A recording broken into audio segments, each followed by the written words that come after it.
আমার নাম রবিউল ইসলাম। আমরা 4 জনা ব্যাপারে উঠছিলাম। কি নাম তাদের?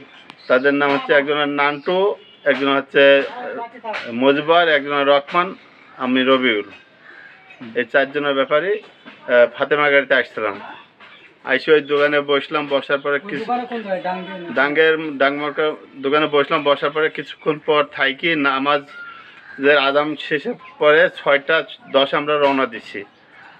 আইসি এই জায়গায় যে জায়গায় আমাদের অ্যাক্সিডেন্ট হয়েছে 6:17 বাজে, আঞ্জু পাকড়ির ওই জায়গায়। তো ওই জায়গায় 6:17 বাজে সেই টাইমে হয়েছে। আর মানুষ চলাফেরা করছে, তার মধ্যে আইসি আমাদের আক্রমণ।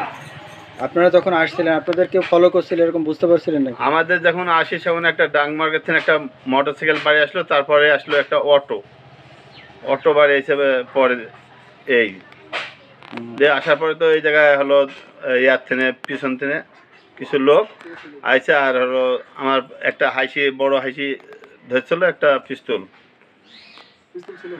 এখন পিস্তল যে কয়টা ছিল সঠিক আমার জানা নেই, তবে এই ছিল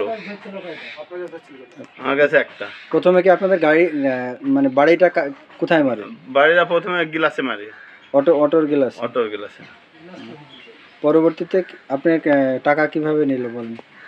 টাকা সব আমি লিজে বলছি আমাকে মারিসনি, যে হলো যা আছে লিজাস। আমার কাছে আন্ডারটানার ছিল না, আমি কোনো আন্ডারটানার না, যা টাকা আছে লিজাস। টাকা না, এটা আমার ব্যবসার টাকা, আমি লিসুন লোন করি সমিতির থেকে, সেই টাকা। আচ্ছা, পরবর্তীতে থানায় কোনো অভিযোগ করছেন? জি, করে আছি।